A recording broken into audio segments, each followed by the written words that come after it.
We're located in Greeneville, Tennessee, and we are a small rural district. We have about 3,000 students enrolled at this time. We are a one-to-one district. We use Gaggle as a way to monitor our students' communications and to maintain their online safety.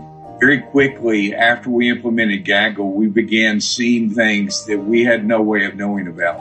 We try very hard to make sure that tools like this that we put in place are not used punitively, but for us to be able to gain the information that we need and then put that counselor alongside that student to help them with whatever struggle they might be facing.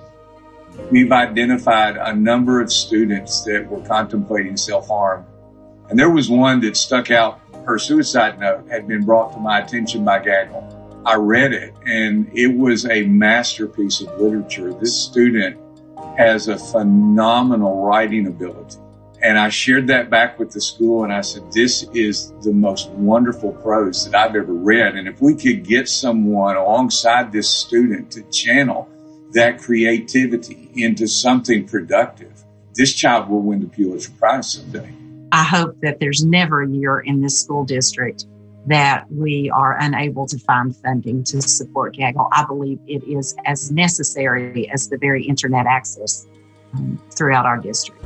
There are many stories that I could share about Gaggle and how I believe it has benefited our school district in ways that simply can't be measured. One night, it was nearly midnight when Larry called my cell phone. He told me that he was very concerned about a female student in our district that he believed had a very detailed suicide plan that Gaggle had discovered. In this particular case, we were able to facilitate mental health services and support for this young woman.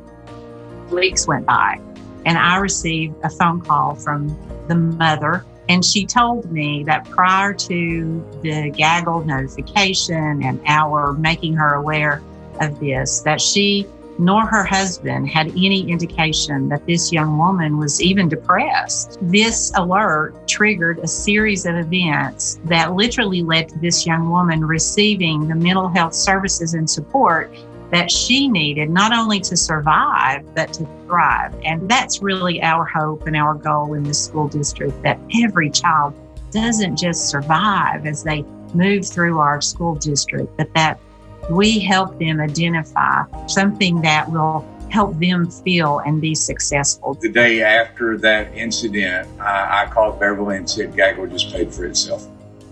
I remember that conversation. Larry and I both just said, we can never, ever allow this school district to be without Gaggle again.